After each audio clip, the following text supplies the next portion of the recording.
Quelque chose, vous allez savoir. Madame. On pourrait parler un petit peu des émotions. On n'est pas conscient que l'émotion nous nuit. Je suis consciente que de donner de l'émotion à quelqu'un, ça lui nuit. Mais je ne trouve pas assez, mettons. Je pensais que ça. Avez-vous quelque chose à dire sur ça? OK. On va regarder l'affaire d'émotion.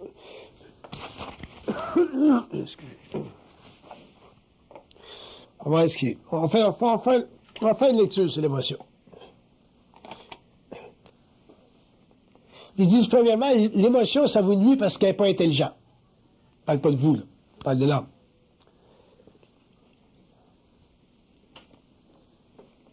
Pour qu'une émotion soit utile pour l'homme, il faut qu'elle soit très unie au mental. Exemple. Vous allez dans un musée, vous voyez une grande pièce d'art, ça vous met en vibration parce que le principe de l'esthétique ou le principe de la beauté avec l'esprit est très, très, très présent. Ça vous amène des larmes. Ça va durer quelques secondes, puis après ça, ça coupe sec. Il dit, ça, c'est un exemple d'une émotion intelligente. Fait que l'émotion, elle vous sert à quoi? Il dit, ça vous sert à mesurer l'intensité de la production artistique, la grandeur du chef-d'œuvre. Où l'homme perd de l'intelligence dans l'émotion, c'est surtout dans ses relations humaines, dans le couple, là, l'éducation des enfants, quand ça nous touche de proche. Regardez ce qu'ils disent ça.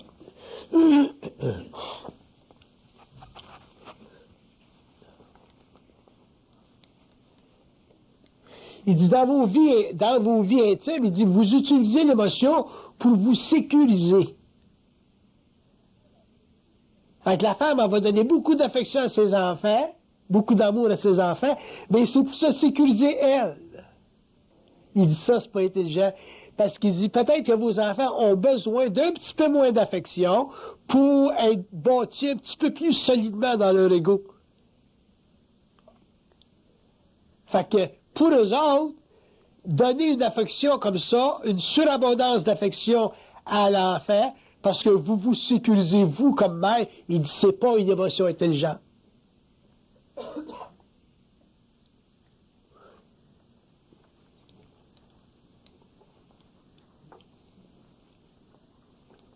Il dit, quand vous utilisez l'émotion, il dit, vous êtes censé l'utiliser toujours en fonction d'un principe d'ordre. Il faut que ça mène à de l'ordre de l'émotion.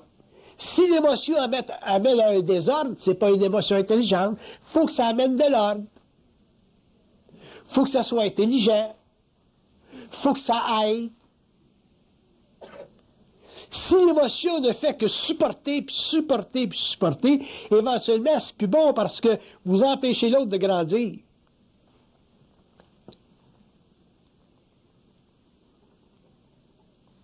Il dit, en tant qu'humain, il dit, vous êtes animalisé dans vos émotions.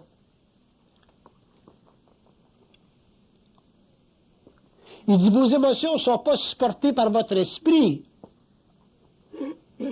Il dit, elles sont mises en vibration par votre âme.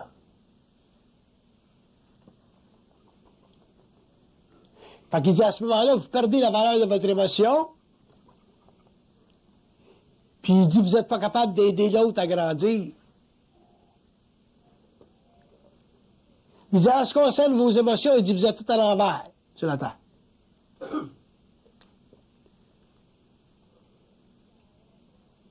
Puis il dit, en relation avec le développement d'une conscience plus mentale, mais là, le corps émotionnel va s'ajuster à ça, puis tout. Il y a un gros déphasage au niveau de l'émotion. C'est intéressant, ça, cette affaire-là.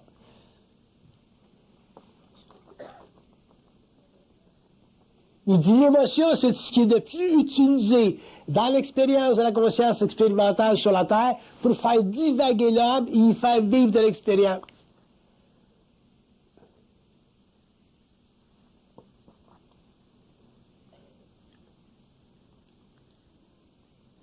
Il dit toujours surveiller où votre émotion vient en conflit avec l'intelligence. Il dit pas votre intelligence, l'intelligence, ce qui est intelligent. Parce que vous pouvez rationaliser que l'émotion que vous manifestez est nécessaire.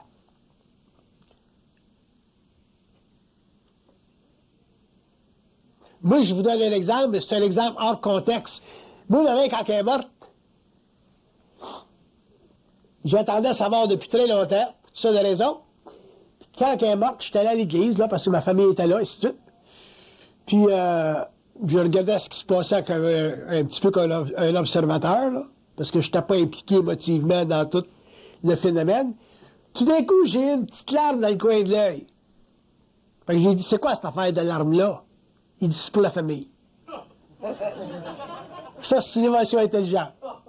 Tu comprends? Fait que ça va loin, l'intelligence de l'émotion. Ça veut pas dire que j'aimais pas ma mère, mais j'étais content qu'elle soit rendue de l'autre bord, parce qu'elle est mieux là que ça. Fait que quand il y a eu la petite larme, j'ai dit, c'est quoi cette affaire? Parce que j'aime ça comprendre. Ils ont dit, c'est pour la famille. Ah, j'ai dit, c'est pas de problème. Ma famille, ça broyait, puis voilà. Puis il fallait que j'aie une petite larme, parce que si j'avais été trop mental, la famille aurait été scandalisée. Il aurait dit, il n'aime pas sa mère. C'est pas que j'aimais pas ma mère, c'est que je suis trop mental pour vivre ce que le monde vive dans un salon mortuaire. Fait que c'est intéressant l'affaire. Fait que ça répond à votre question un petit peu. Puis regardez votre cas. Au niveau, en ce qui vous concerne, elle a toujours peur de faire mal. Elle a toujours peur de faire mal. En ayant peur de faire mal, elle ne peut pas tester jusqu'où elle peut aller dans l'application de l'intelligence dans l'émotion. Fait que...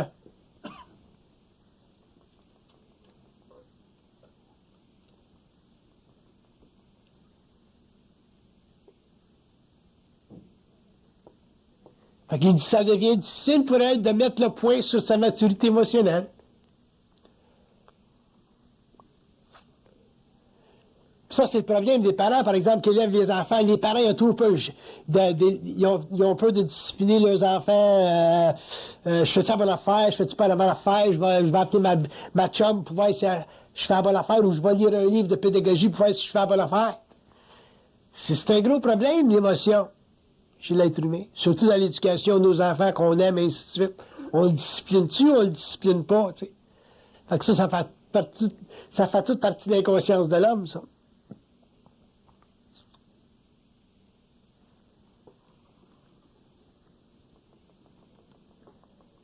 Ils disent que le développement de l'intelligence, de l'émotion, de l'intelligence dans l'émotion, ça sera le plus grand travail fait au niveau de la conscience de l'homme sur la Terre.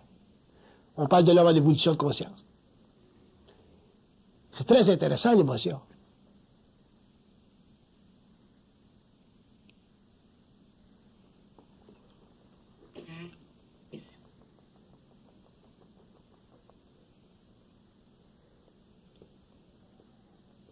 Il dit, si vous voulez commencer à la comprendre, il dit, regardez-la toujours en fonction de ce que ça vous empêche de faire. Si elle vous empêche de faire quelque chose, c'est parce qu'il n'y a pas d'intelligence dedans.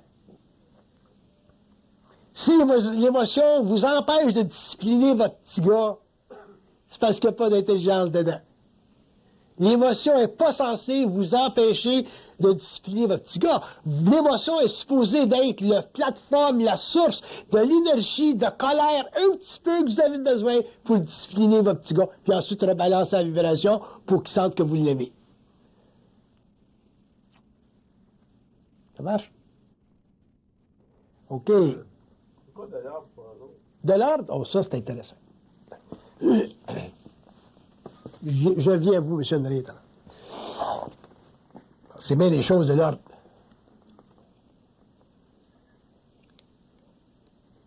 Ils disent de l'ordre, c'est de la paix, de l'équilibre au niveau des femmes puis leurs relations. Ils disent c'est un principe qui fait partie du... Voyons.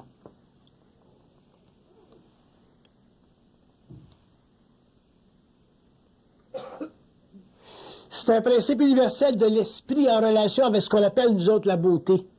Quand il y a de l'ordre, c'est de la beauté. De l'ordre, c'est de la beauté. Le désordre, c'est une absence de beauté. Va dans la maison de quelqu'un, puis tu vas voir, d'après le degré d'ordre, le niveau d'ordre, son état mental. Quelqu'un qui est dans la dépression, il n'y aura pas d'ordre dans la maison. Quelqu'un qui fonctionne, qui a une famille bien ajustée, qui a un travail, qui est relativement heureux, il va avoir plus d'ordre dans la maison.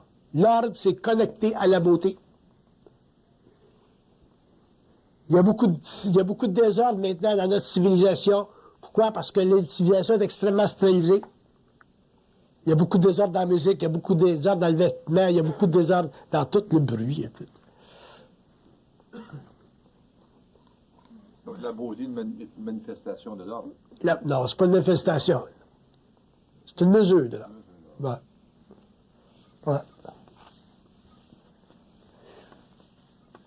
Moi, j'aime ça voyager, là, puis c'est rendu difficile pour moi de voyager. Où est-ce que je vais, là, tu sais, aller où est-ce que je vais, c'est bien difficile. C'est rendu un problème pour moi de voyager. Il y a tellement de désordre, il y a tellement de bruit, il y a tellement de ci, il y a tellement de ça, tu sais. Faut que je choisisse mes spots. Ouais. C'est chaos partout. C'est chaos partout, puis il va y en avoir plus. C'est très intéressant, l'affaire de l'ordre. Pour écrire un livre, ça. Oui, allez. Au point de vue scientifique, l'entropie constitue un problème, si on veut, de dégénérescence énergétique. Est-ce qu'il y a un lien avec l'ordre, la beauté, tout ça, comme étant l'envers de ce produit de figure?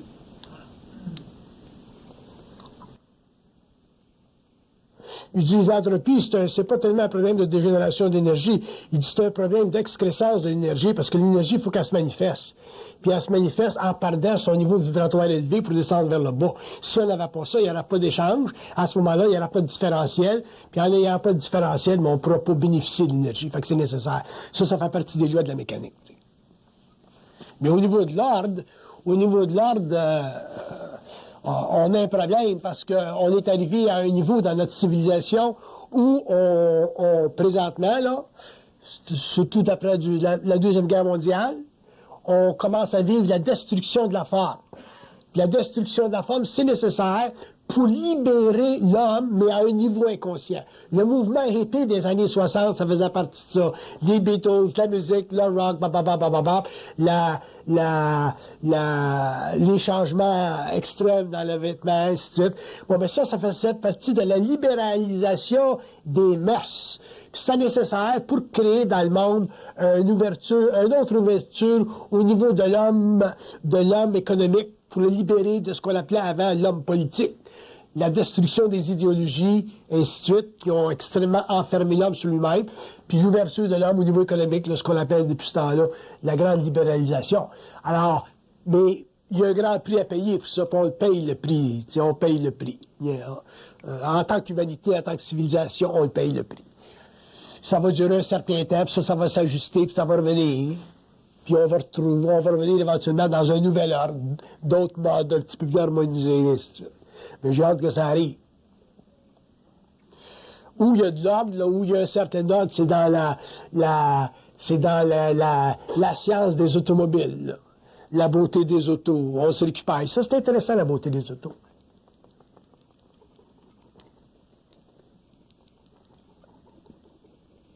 Il dit, la beauté des autos, il dit, elle est le résultat du fait que vous êtes arrivé à un âge de perfectionnement. Fait que l'âge de perfectionnement est connecté avec notre science puis notre acuité scientifique. Fait que là, on a des belles autos, des beaux avions, ainsi de suite. Là, il y a un ordre, là. Mais par contre, c'est plutôt au niveau émotionnel qu'on est on vit des grands désordres. Au niveau émotionnel religieux, au niveau émotionnel psychologique, c'est au niveau de l'identité de l'individu qu'il y a un grand désordre. Au niveau de la matière, il y a des grands ordres. On fait des grandes choses au niveau architecture. On fait des grandes choses au niveau engineering. On fait des grandes choses au niveau mécanique. On fait des grandes choses. En science, on avance très, très rapidement. On fait des belles choses, malgré qu'il y a un arrière-plan là où on fait beaucoup de destruction parce qu'on ne connaît pas les lois de conséquences. Donc, il y a beaucoup de pollution dans le monde, dont on va payer très cher le prix au 20e siècle, au 21e siècle. Puis, mais au niveau individuel, il y a beaucoup de désordre. Parce qu'avant, il y en avait du désordre au niveau individuel, mais c'était pas le même genre de désordre. Aujourd'hui, là, c'est un désordre qui est très, très fracassant. Mais ça fait partie du fait que l'individu, l'homme involutif, inconscient, est en train de chercher une identité. Fait qu'on se cherche une identité en se mettant des pendants d'oreilles ici, puis au nombril, puis des peintures sur le corps, puis toutes sortes de choses qui créent des chocs aux vieilles générations, mais qui, pour les jeunes, ça fait partie de la nouvelle identité. Puis dans 2000 ans, on va regarder en arrière, puis on va voir les gars d'aujourd'hui ou les gens d'aujourd'hui, on va dire ces gens-là, c'était des saints comparé à nous autres, techniquement. C'est comme les Égyptiens, on avait trouvé un papyrus égyptien où on disait que dans le papyrus, que la génération avant était beaucoup plus sage que la génération d'aujourd'hui. Puis ça, c'est là 3000 ans. Okay, tu sais. Tu regardes des pays des années 60, c'est à la crème glacée comparé avec ce qui se passe aujourd'hui, tu sais. Fait qu'imagine-toi, mais quand on va tomber au niveau des rollerballs dans 10, 15, 20 ans, là. Fait que, on a... Puis il y a des choses qu'on peut pas savoir. En tout cas, il y a des choses que moi, j'ai pas le droit de parler en public. Mais il y a des choses qu'on peut pas savoir, puis c'est bon qu'on ne sache pas. Mais il y a des choses très énervantes qui vont se produire dans l'avenir. Pourquoi? Pourquoi? Parce que l'homme a besoin de grands chocs pour stabiliser ses énergies. C'est comme les Américains, l'affaire de New York. Ça a pris des grands chocs à la tour de New York, qui est le grand centre symbolique mondial de la finance, pour que les Américains ajustent leur politique étrangère. C'est pas encore fait, par exemple. Bon, ça va se faire. Ça va se faire. Ils sont obligés de le faire.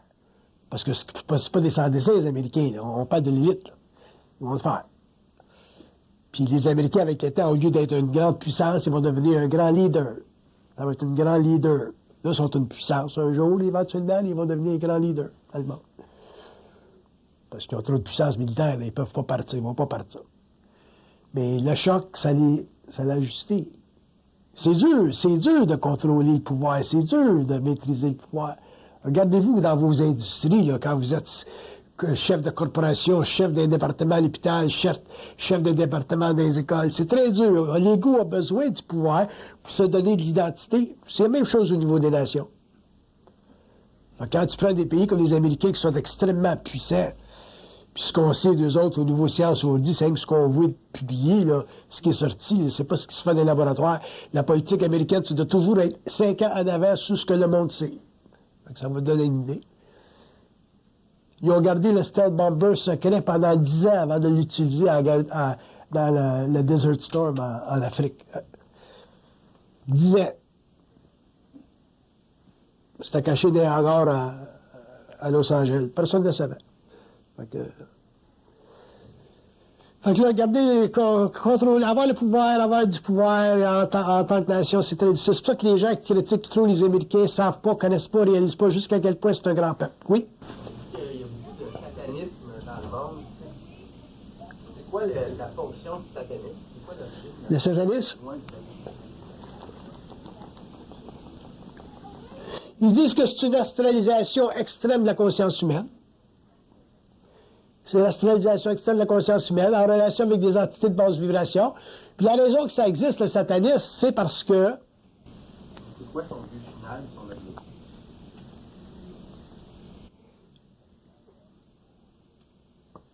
Son but final, c'est de maintenir un lien entre les forces élémentaires et la conscience humaine. C'est le but du satanisme, c'est ce que ça fait.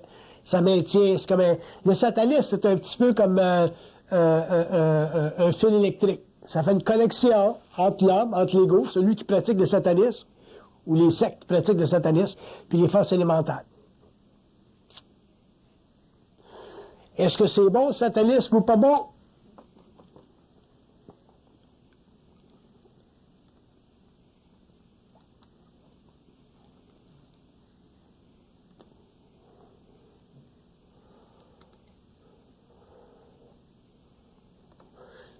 Ils disent que c'est une divagation de l'esprit, c'est pas un code moral ou immoral. C'est une divagation de l'esprit, mais ça peut mener à un code moral ou immoral. Mais c'est une divagation de l'esprit.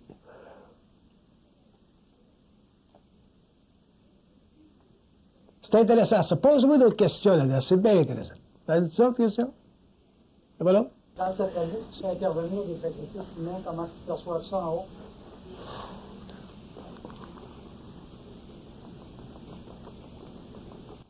Ils disent quand ils font intervenir le sacrifice humain, le satanisme, c'est parce que les forces élémentaires sont plus puissantes que les forces humaines. Puis ces forces-là, en général, sont les forces qui ont été à l'origine de la destruction de l'Atlantide. Donc, il y a beaucoup de continuité dans le processus de l'évolution. S'ils ont existé. S'ils ont existé. Excusez-moi. Très bien. Là, si l'évolution continuerait, ça mènerait où? L'évolution, elle ne va pas continuer. Elle est en train de changer l'évolution. Si elle avait été voulue comme continue. Ah, si elle avait continué, Le but de l'évolution, ce serait quoi?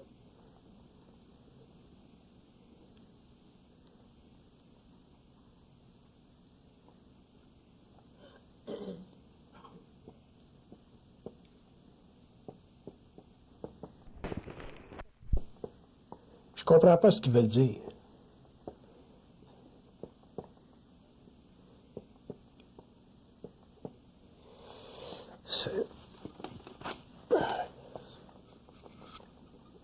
OK, je vais dire ce qu'ils disent, puis après ça, je les réétudierai. Ils disent que ça a ramené à la destruction du phénomène d'incarnation. Ça veut dire ça qu'éventuellement, les âmes ne se seraient plus incarnées, puis ça a été la disparition de l'humanité. Parce que ce qui maintient la continuité de l'humanité, c'est l'incarnation. À partir du moment où les âmes ne se réincarnent plus, ça a été la disparition de l'humanité. Ça aurait été fini. Quel que soit le nombre d'années, ou de siècles, ou de générations. Juste l'humanité ou tout ce qui existe à la Terre? Non, l'humanité. Il se concerne avec l'humanité. Ouais. Le dépendant, comment ça serait fait, à quel niveau, quelles auraient été les forces pour faire ça, c'est un autre peu d'avance, il faudrait leur demander. Mais techniquement, ça a ramené à la destruction de l'humanité. Donc, l'évolution était nécessaire pour qu'on puisse se reproduire.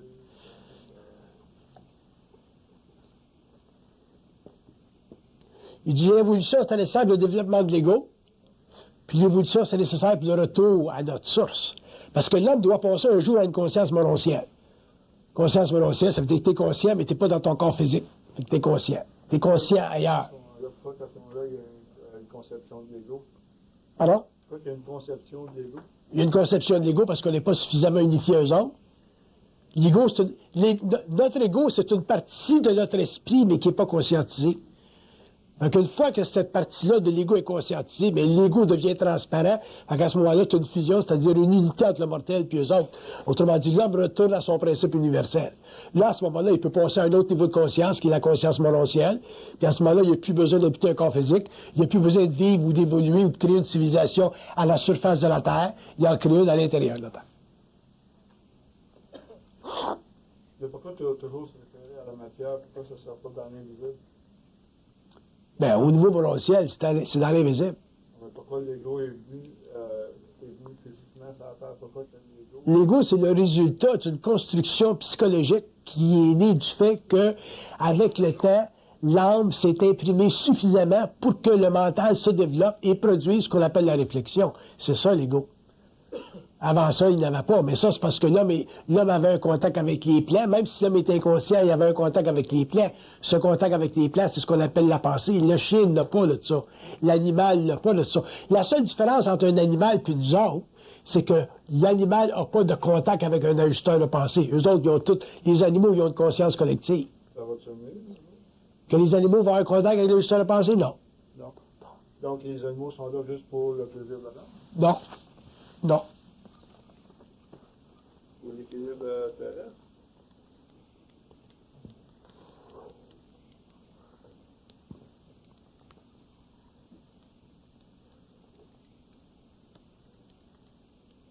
Il dit, les animaux sont là sur la terre pour permettre à l'âme de vibrer au principe de l'amour. Dans de l'âme, en relation avec l'animal, développe de l'amour. L'amour, c'est pas dans le sens qu'on le parle là. C'est le sens d'un lien avec, c'est un sens, dans le sens d'un attachement avec. Les animaux amènent l'âme à évoluer sur la terre. À un niveau très très bas, là, mais à évoluer sur la terre. Si tu prenais un homme, là, qui détruirait les animaux, qui serait mauvais, si tu veux, pour les animaux, là, tu peux être sûr qu'il y aurait une vibration très négative, une conscience très négative. Donc, les animaux, à cause de leur beauté, de notre contact avec eux autres, ainsi de suite, ça met l'âme en vibration. Et ça, Ça a permis à l'âme d'aimer la terre. Parce qu'au début, quand les âmes se sont incarnées dans le corps physique, les âmes sortaient du corps physique.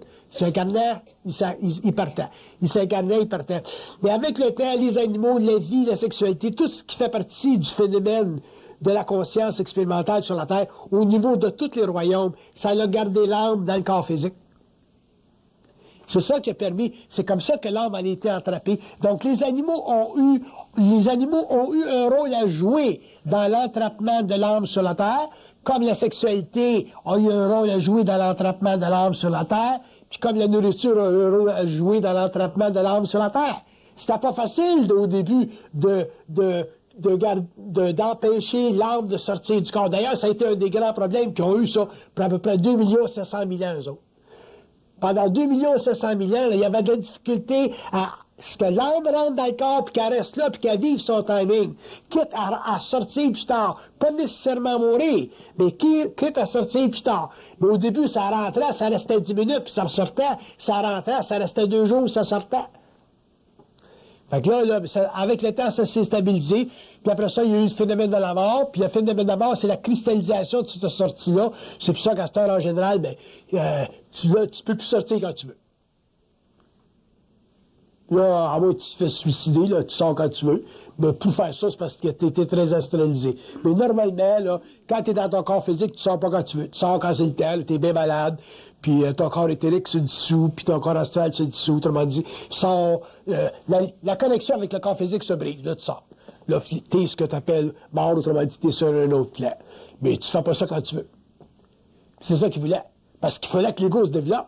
Il fallait que le monde, l'âme rentre, puis que l'âme sorte quand elle veut, mais il n'y aurait pas eu d'évolution sur la Terre. Ça aurait été simplement une expérience astrale à partir des plans qui, dans ce temps-là, n'étaient pas systématisés. Mais aujourd'hui, les plans astraux sont systématisés. Ils font partie d'une connexion universelle avec d'autres univers locaux. Puis c'est très, très structuré, ça. Ça fait partie des grandes lois d'évolution. Il y a les grandes lois karmiques là-dedans. Des mémoires immenses de l'humanité pour la configuration des plans de vie, et ainsi de suite. Puis, Les lois? Les lois, non, une loi, c'est simplement un temps dans l'organisation et le développement des principes de vie. Puis, quand c'est très statué, ça, quand c'est très stabilisé, ça devient une loi. C'est autrement dit, ça devient fixé dans l'évolution. Une loi, c'est comme un principe qui est fixé, parce que les principes existent au niveau du mental, mais ne sont pas nécessairement des lois au niveau de l'astral. Quand c'est fixé, ça, quand c'est bien établi, ça devient des lois karmiques à ce moment-là. Puis tout ce qui vient en dessous de ça est obligé de vivre d'après ça. Tu ne meurs pas quand tu veux, c'est une loi. Fait que si tu te suicides, tu brises cette loi-là, à ce moment-là, tu es obligé de revenir, puis ça leur crée des gros problèmes, cette zone de gestion. Même si on su que avant de naître, que tu te suicidais. Ben oui, mais ils peuvent savoir avant de naître que tu peux te suicider, mais ça n'a rien à faire avec eux autres. Ça fait partie de ton expérience à toi. Mais pour eux autres, au niveau de leur expérience, ça devient un problème. Ils sont obligés de traiter avec. Puis c'est parce qu'ils manquent d'expérience au niveau du contact avec l'âme, qui est, pour eux autres, leur propre progéniture. Donc, les autres sont encore en évolution. Ceux-là sont encore en évolution, effectivement. La recherche d'évolution, c'est une recherche d'art. Oh, ça c'est intéressant. Ça c'est intéressant. Il dit la recherche d'évolution, il dit c'est la recherche d'un grand art. Un grand art. C'est quoi le grand art? Ben là, il faudrait que tu parles avec eux autres et tu dis, mais qu'est-ce qui va se passer dans les millions d'années, là? Puis ils vont dire, mais dans les millions d'années, il va se passer telle affaire, telle affaire, telle affaire. Un grand art. Il y a un grand art quelque part. La liberté, ça va être au-dessus. La liberté, c'est la capacité de l'homme de sortir de son corps matériel en conscience morontielle pour continuer à maintenir sa conscience en dehors de la matérialité. Fait qu'à ce moment-là, l'âme est rendue dans un autre cycle. Au lieu de retourner en forme astrale puis revenir sur le plan physique, où c'est là pour son évolution, l'âme arrête au plan astral, elle s'en va en conscience morontielle, et à ce moment-là, elle fait partie encore de l'humanité, mais à un autre niveau. À ce moment-là, ben, tu as ce qu'on appelle un plan universel, un plan systémique pour l'évolution de l'âme. Puis à ce moment-là, l'ego est en contact avec l'ajusteur de pensée. L'âme devient la mémoire. Et cette mémoire-là de l'âme est utilisée par l'homme conscient en morontialité pour savoir exactement où ce qu'il s'en va, c'est quoi son statut, qu'est-ce qu'il va faire, qu'est-ce qu'il veut faire quand tu vas arriver de l'autre bord de la vie. Parce que quand tu arrives de l'autre bord, il faut que tu saches quoi faire. savoir quoi faire. Pardon? Y a quelque chose d'autre qu'en dehors de la vie? En dehors de la vie, ça n'a pas de fin. En dehors de la vie, ça... La vie, c'est fini en tant que tel. Un jour, ça va finir un jour. Quelle vie? La vie en tant qu'on vit. La vie matérielle? La vie matérielle a une limite, mais la vie n'a pas de limite. Et c'est quoi la vie en tant que tel? La vie morontielle, tu parles? Mais il y en a bien des sortes de vies, là. Il y en a 8.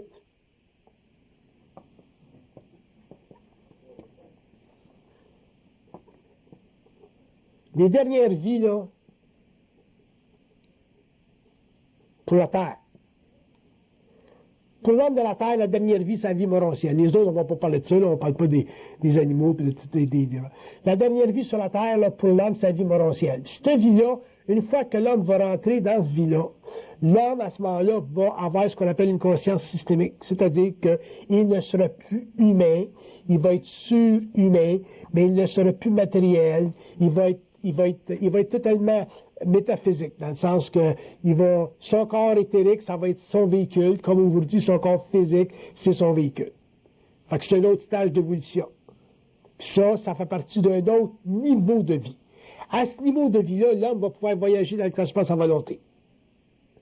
Mais l'homme va avoir des technologies qui n'existent pas aujourd'hui. L'homme va se créer des technologies qui n'existent pas en morosité, parce que l'homme va pouvoir manipuler l'énergie à volonté, comme on manipule la matière, disons. Fait que ça va être une autre vie, ça. Puis probablement que après cette vie-là, il y en aura d'autres, mais là, ça va trop loin dans le temps, puis c'est inutile de savoir ça. Ça n'a pas de fin, l'évolution. Si on regarde la fin, là, la fin, c'est quoi l'éternité, par exemple? C'est quoi l'éternité? Il dit l'éternité, ça n'existe pas. Il dit c'est qu'une façon de penser que ça n'a pas de fin. Une façon de penser que les choses n'ont pas de fin, c'est ce qu'on appelle l'éternité. Mais en réalité, ça n'existe pas de choses qui n'ont pas de fin. Donc l'éternité aussi n'existe pas. Pourquoi?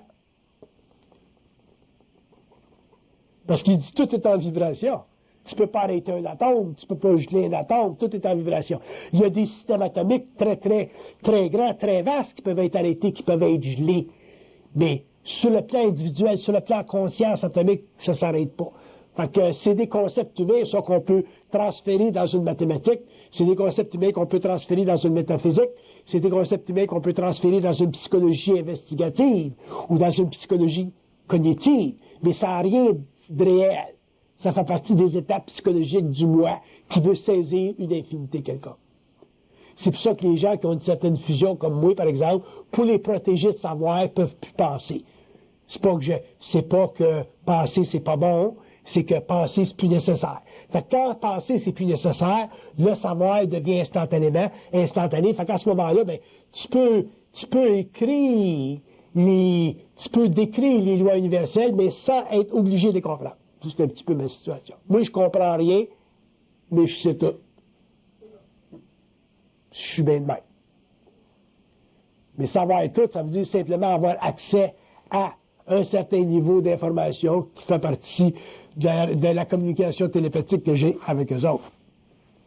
Qui est dû à ton ego qui est conscientisé. Pardon? Qui est dû à ton ego qui est dû, c'est le résultat de l'ego conscientisé, c'est ça. Ce qu'on appelle un ego conscientisé, là, c'est un ego qui est totalement transparent. Il n'y a plus de réflexion dedans. Tant qu'il n'y a plus de réflexion, il n'y a plus de pensée. Quand il n'y a plus de pensée, le canal est ouvert. Puis à ce moment-là, ben, tu ne peux plus souffrir de ta conscience. Sans ça, ça serait un martyr, ça, cette affaire-là. T'aimerais mieux être ignorant que, tu sais. Oui? L'éternité, ça n'existe pas. Les éternels? Ah. Ben, faut qu'on donne des noms à des entités qui vivent dans certains temps. Puis le meilleur nom qu'on peut donner pour le moment, c'est des éternels. Mais si on était en morosité, on leur donnerait un autre nom. Les éternels en conscience moroscielle, leur nom, c'est des préchets. Mais préchets, ça ne veut rien dire pour nous autres. On les appelle des éternels ici, avec notre linguistique là, italienne, grecque. Ils sont en évolution, eux autres, quand même en étant comme un peu des éternels. Les éternels ne sont pas en évolution. Les éternels sont des êtres extrêmement intelligents, extrêmement puissants, très créatifs, qui sont stabilisés, et leur fonction, eux autres,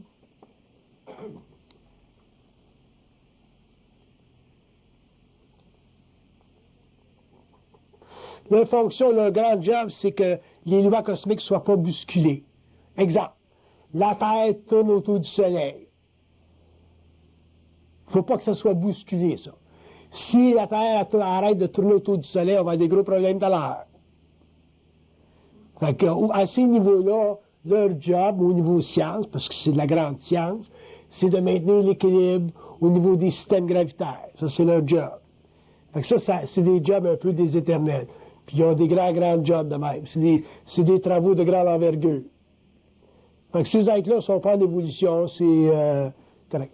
Ils ne sont pas en évolution, c'est des êtres statutaires, c'est des êtres systémiques.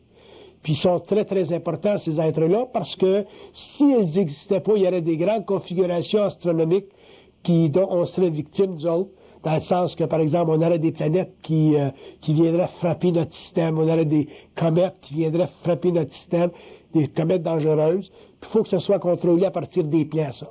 Fait que s'il y a une comète qui vient frapper la Terre, par exemple, et qui crée des grands problèmes au niveau de l'expérience humaine, ça va toujours être contrôlé à partir des plans, dans le sens qu'ils vont connaître le degré de dégâts que ça va faire. Mais ça ne sera jamais un dégât plus grand que les autres veulent. Sans ça, la comète, elle aurait été empêchée de venir ici. Ainsi de suite. Puis c'est facile pour eux autres de changer la trajectoire d'une comète parce qu'ils ont le contrôle de la vibration des différents états qui existent dans les espaces multidimensionnels du réel systémique. Fait que, ils changent simplement la vibration de l'état et automatiquement le champ de conscience, parce qu'un espace, c'est un champ de conscience, mais c'est un champ de conscience de très, très basse vibration au niveau des atomes. Ils sont capables d'altérer le champ de conscience, puis automatiquement la planète change de direction. Un petit peu comme ça. C'est un petit peu ce qu'on peut faire en science, nous autres, à une petite échelle. Nous autres le font à des grandes échelles. Oui? C'est quoi le rôle du karma aujourd'hui par rapport à l'évolution? Le karma, ce sont des lois, encore, ce sont des lois astrales qui permettent aux âmes d'évoluer. S'il n'y avait pas de loi karmique, il n'y aurait pas d'évolution au niveau de l'âme. Mais il n'y aura pas d'évolution au niveau de l'âme, il n'y aura pas d'évolution au niveau de l'humanité. Fait qu'à ce moment-là, les lois karmiques, c'est comme un check and balance. Si tu fais une connerie, tu payes pas. Tu payes pas nécessairement. Si tu tues quelqu'un dans une vie, mais faut que ce soit balancé dans une autre vie, ça. Si tu tues quelqu'un dans une vie, mais dans une autre vie, peut-être que tu feras des grandes œuvres. Ou tu te feras tuer ou quelque chose. Mais il faut qu'il y ait un équilibre. Ce sont les lois karmiques. C'est des lois très importantes. Mais ce sont des lois astrales. Ces lois-là astrales, bien, ils vont disparaître, ne seront plus nécessaires quand l'homme arrivera à une conscience mononcielle, parce qu'un homme qui a une conscience mononcielle, il n'est plus régi par les lois karmiques, parce qu'il ne vit plus sa vie au niveau de l'âme, il vit sa vie au niveau de l'esprit. Oui? Vous aviez déjà parlé de comme en Europe, la France, c'est l'intellect qui ressort la vibration de chaque pays, comme l'Angleterre, l'Italie. Vous n'avez jamais pu reparler. J'aurais aimé ça savoir. Un jour, on va parler. Un jour, on va parler. Oui, aussi. Oui? Combien de fois un humain s'est réincarné? Jamais sous une autre forme.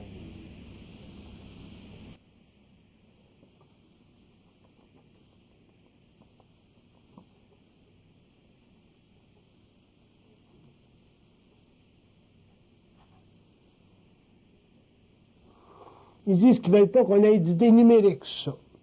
Ils veulent simplement savoir que le phénomène existe. Ils ne veulent pas qu'on ait d'idées numériques. Parce que si on a des idées numériques, ils disent vous allez développer des systèmes numériques. Puis à ce moment-là, ben, l'astral va rentrer en jeu là-dedans, là, puis tout. Là. Parce que si le plan astral utilise toujours l'information qu'ils peuvent donner à l'homme. Puis si l'homme pense, ainsi de suite, mais l'astral peut utiliser cette information-là, puis ça retarde l'évolution du monde. C'est comme les gens qui vont dire, les gens vont aller voir les voyantes, puis ils vont dire, bon ben, la voyante, elle va dire, bon ben, toi, t'étais Napoléon. Il y a bien du monde qui se sont fait dire qu'ils ont été Napoléon, puis peut-être qu'il n'y en a eu qu'un Napoléon, tu sais. Mais ils vont jamais dire, t'étais un petit cul en Afrique. Tu sais, un voyant va jamais dire, t'étais un petit cul en Afrique. Tu viens de la Mongolie ou quelque chose. Non, t'étais Napoléon, t'étais César, même t'étais peut-être le Christ, ou t'étais Jean-Paul, je sais pas. Fait que, il y a bien de l'astral là-dedans, puis ils veulent pas jouer là-dedans, puis ils veulent pas nous amener à jouer là-dedans. C'est pour ça que ce qui est important de savoir au niveau karmique, c'est que l'incarnation, ça fait partie des lois astrales, puis combien de fois que l'homme peut s'incarner, il dit c'est sans importance de passer demain. Il dit c'est sans importance. C'est la curiosité de l'ego, ça. Vous n'aurez jamais la preuve de ce que vous pouvez penser de ça, ou de ce qu'il peut vous être dit de ça. Donc à ce moment-là, ça ne sert à rien. Aussitôt que vous avez besoin d'une preuve pour asseoir ce que vous savez, vous perdez votre temps.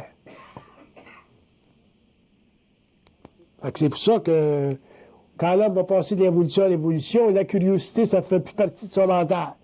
La réflexion, ça ne fait plus partie de son mental. La mesure, ça ne fait plus partie de son mental. La comparaison, ça ne fait plus partie de son mental.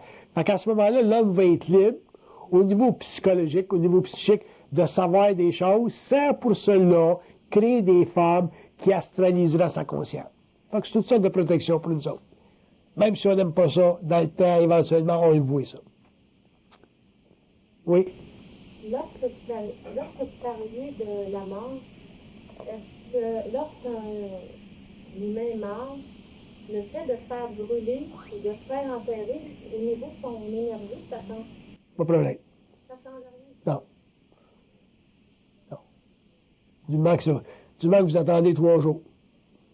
Faut attendre un petit peu, là, parce que souvent, quand l'âme sort du corps, elle est désorientée, ainsi de suite. Puis, d'ailleurs, c'est bon, même au niveau des accidents. Il y a une personne qui était rendue à l'autopsie, là, en Israël, puis d'un coup, le gars s'est levé sur la table. Les médecins ont sauté. Mais, fait que 3 jours, il faut attendre. Il faut donner une chance aux accidents de ne pas se produire. Parce qu'il y a des autres cas de coma, il y a des gens qui ont été enterrés et qui se sont retrouvés avec la main mangée dans le tombeau, tu sais.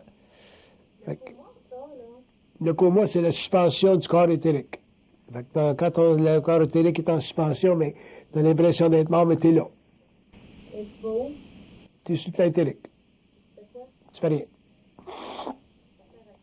Ça fait partie de ton expérience. Ça fait partie de l'expérience karmique. Ça peut faire partie de l'expérience de tes enfants, de ta femme, ton père, des gens qui sont autour. Puis si un jour tu dois mourir, éventuellement, tu vas sortir, tu vas passer à la mort. Tu ne reviendras pas de ton coma. Puis si tu reviens, mais tu vas avoir une expérience particulière. Tu vas dire, qu'est-ce qui s'est passé? Ils vont dire, mais ça fait 2 ans que tu es dans le coma. On dit, 2 ans? Ouais. On est dans le coma, puis dans le place idéale, puis dans le place astrale. Il y a la place astrale. Quand tu es somnambule, tu es dirigé par une entité astrale. Quand tu es somnambule, c'est une entité astrale qui te dirige, qui prend ton corps là, temporairement, puis qui se promène avec. Les somnambulistes, ils aiment ça, eux autres, l'autre bord. C'est comme un joyride pour eux autres. Il est à côté. Oui. Oui. Vous avez parlé du rôle des animaux tantôt pour dans. Ça nous chercher le monde quand ça part. Pourtant, je pense un grand respect des animaux, les chats, pour le trophée, pour la viande. OK, je vous donne le plus.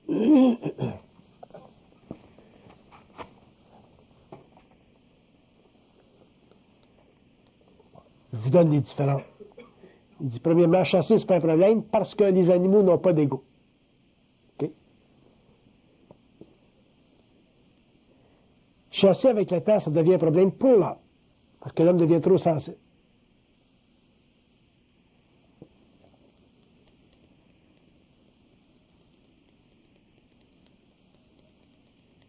Parce qu'il dit, avec le temps, l'homme va sentir trop la vibration de l'animal. L'homme ne pourra plus chasser. Fait qu'en attendant, ça fait partie de votre expérience, ça fait partie de votre plaisir de vie, ça fait partie, whatever. Il n'y a pas de problème là. Puis ils disent qu'il ne faut pas que vous en fassiez un problème moral. D'ailleurs, vous voulez respecter les animaux, vous les aimez les animaux. Ça fait partie de la vie, ça. Mais avec le temps, vous ne pourrez plus chasser. Pas parce que ça sera pas, sera pas bon, mais vous ne pourrez plus chasser. Moi, je peux même pas aller à la pêche. Je suis rendu niaiseux de même. Si les poissons ne sont pas dans ma chaloupe, moi. Pourquoi? Parce que je suis trop sensible. Même l'accrocher dans la lèvre, je suis pas capable. Mais je suis dans des extrêmes. Si tout le monde est dans des extrêmes comme moi, on n'aura pas de poisson. Faut réellement voir ça. Moi, ma petite fille, quand elle était jeune, elle voulait aller à la pêche parce qu'on avait un petit lac chez nous. Puis j'avais acheté une petite canne à pêche, j'avais acheté un hameçon. Parce que je voulais pas y empêcher de vivre son expérience. Il était allé à la pêche, puis elle a pogné un petit poisson. Puis il est rendu au petit poisson, là que je le décroche. J'ai dit non. J'ai dit décroche-le ton petit poisson. Fait qu'elle l'a décroché, puis ça lui a fait tellement mal au cœur, puis tellement de peine, que ça a été son dernier poisson qu'elle a pogné. Ben, je ne pouvais pas interférer avec son expérience. Avec l'affaire, c'est une bonne question, l'affaire de la pêche, parce qu'il y a bien de la chasse, de la pêche, parce qu'il y a bien des gens qui se posent des questions-là. Quand l'affaire de manger de la viande, il y a bien du monde qui se pose des questions. Je vais vous donner une réponse bien large sur toutes ces affaires-là, là, qui touchent à manger de la viande, puis tout ça. Là.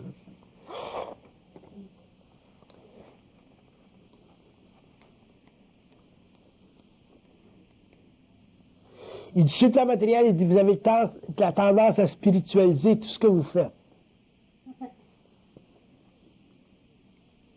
Puis à cause de ça, il dit, vous vivez des chocs ortho. L'Indien, lui, il spiritualise pas ce qu'il fait. Il s'en va à la chasse, il tue le buffalo, il lève le buffalo, il mange le buffalo. Mais là, nous autres, on est rendu tellement, on se pose tellement de questions philosophiques, spirituelles, ésotériques, là, qu'on est rendu tout tellement capoté. Je parle pas de vous, là. On se pose des questions. Fait qu'on souffre pour rien. Puis,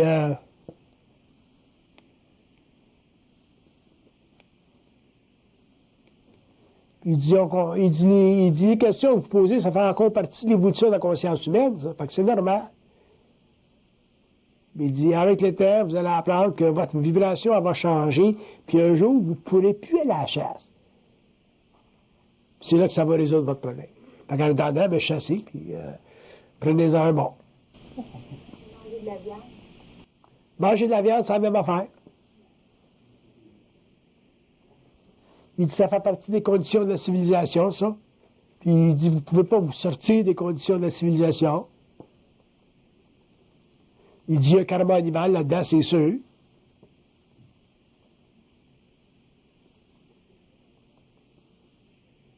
Il dit, un acte devient violent quand il est mal intentionné. Mais quand tu manges de la viande, tu n'es pas mal intentionné. Même celui qui est à l'abattoir, il n'est pas mal intentionné. C'est quand vous êtes mal intentionné que là, l'acte devient violent, puis que là, vous attirez vous risquez de vous mettre sous des lois karmiques. Moi, je l'ai vu, le karma des animaux sur la terre, le karma de l'homme, là, le karma, les souffrances des animaux sur la terre, c'est abominable. J'ai vu ça une fois dans ma vie, puis je voudrais jamais refaire ça. C'est abominable. C'est pour ça que les animaux, il faut prendre soin de ça. T'sais. Au niveau de la viande, ça fait partie des conditions de la civilisation. Il dit les conditions de votre civilisation, ça fait partie de l'expérience de l'âme, mais ça ne fait pas partie de l'expérience de l'esprit. Parce que l'esprit, il est toujours au-dessus de la forme. Mais l'âme, elle, peut vivre des choses. Là, c'est votre expérience personnelle. Tout ce qui se passe au niveau de la terre, manger de la viande, c'est tout au niveau de l'expérience de l'âme, ça. Les questions qui sont liées à ça, ça fait partie de votre évolution spirituelle. Si vous étiez dans une conscience mentale, vous n'auriez pas ce problème-là, cette question-là. Parce que ça ne ferait pas partie de votre expérience au niveau de l'âme.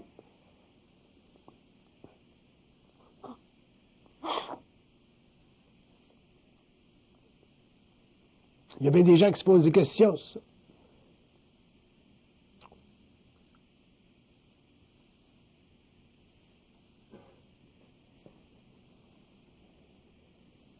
Puis il dit d'ailleurs, il y a des gens qui devraient manger de la viande. Il y a des gens qui ne mangent pas de viande, puis qui devraient manger de la viande, puis en mangeant pas de viande, ils se rendent malades. Il y a des gens qui ne devraient pas manger de viande, puis en mangeant de la viande, ils se rendent malades. Il y a des liens ancestraux entre le royaume animal et l'homme.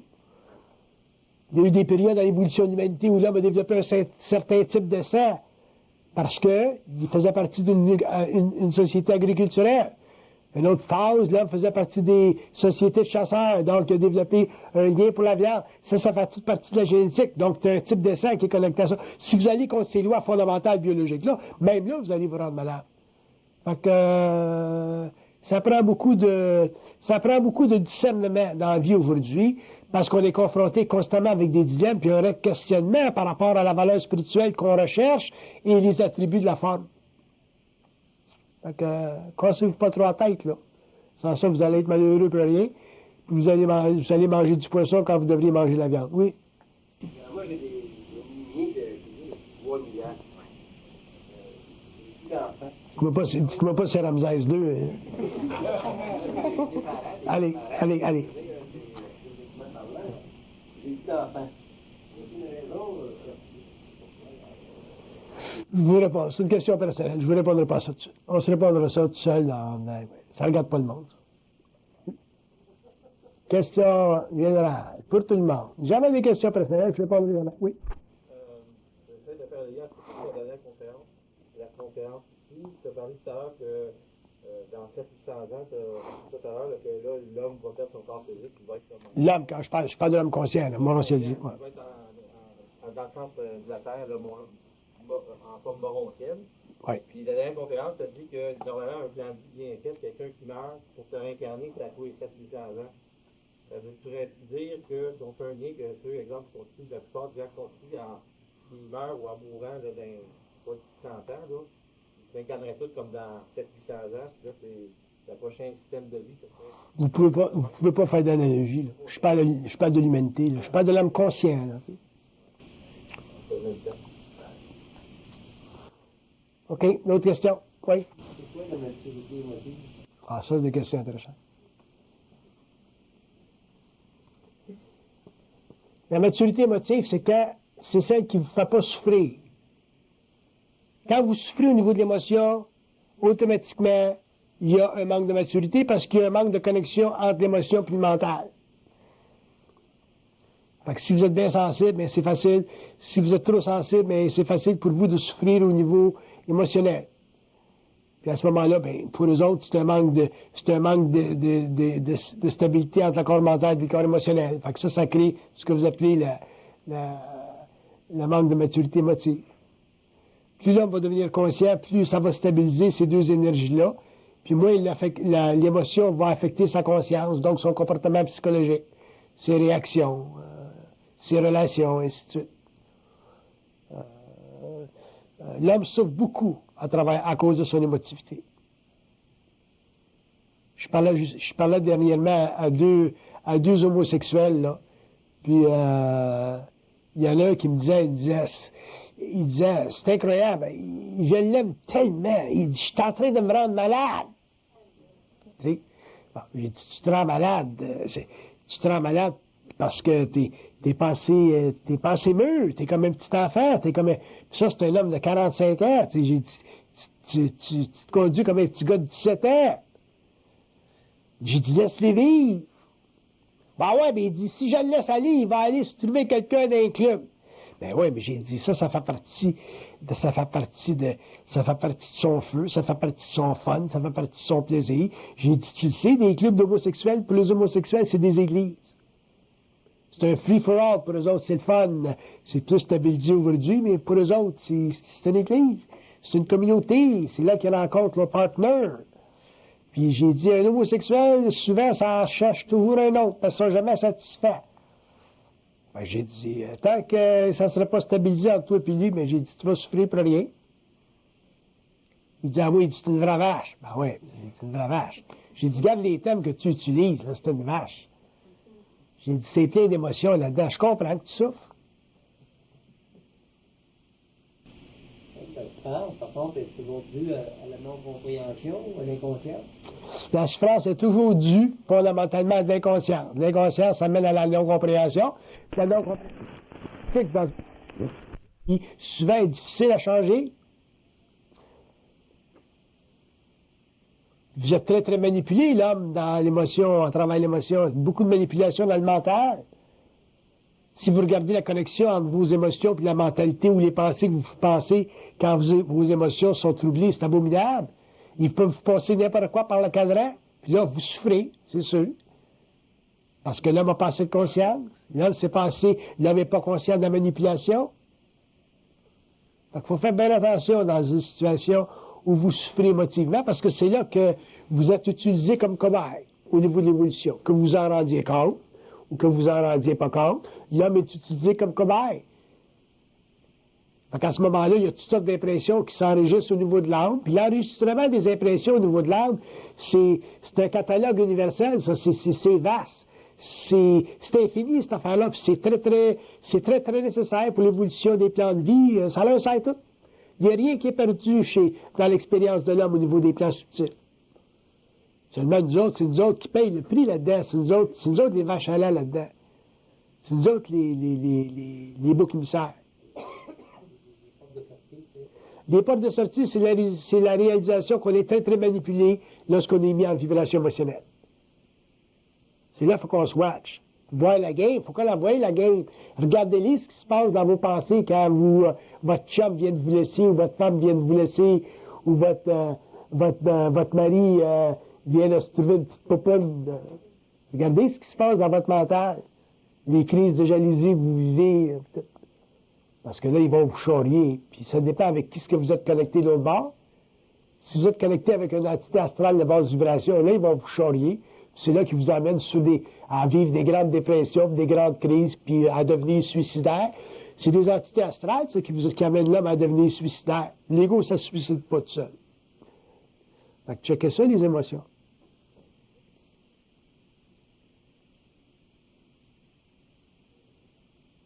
Moi, je suis même pas capable.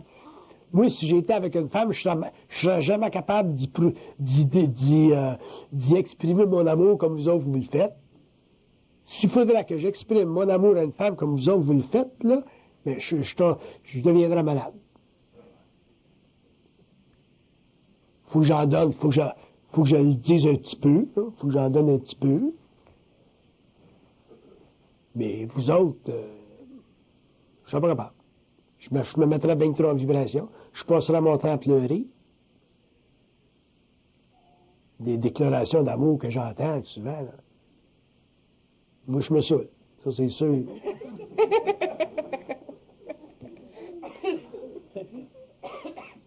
Ça va loin, l'affaire. Même chose pour les animaux. Les animaux, il faut que je les aime, mais pas trop. Il faudrait que j'aime les animaux comme je peux les aimer, mais je souffrirais bien trop. L'amour est de nature astrale également. Ben, l'amour, c'est une énergie cosmique qui est vécue au niveau du corps astral, mais il faut que ça soit balancé au niveau du corps mental. Sans ça, tu vis des états abominables. Le balancement, c'est dans la réalisation que aimer, c'est fait c'est pour engendrer un grand plaisir de vie, mais non pas un asservissement de l'être à un sentiment ou à une passion. L'inquisition? Ben, ça fait partie de nous autres, ça fait partie de notre conscience, mais ce qui arrive chez l'homme de l'évolution, c'est que l'amour devient éventuellement une vibration qui l'asservit dans un sentiment, puis une fois qu'il est asservi dans son sentiment, il perd son identité. Moi, j'ai des femmes qui me disent, je suis folle de lui, là, je me ferais sauter pour cet homme-là, tu sais. Ou le gars qui va dire, je suis capoté sur cette femme-là, tu sais, ben, prends un break, là, tu sais. Capote sur toi-même, arrête de capoter sur une femme au salaire.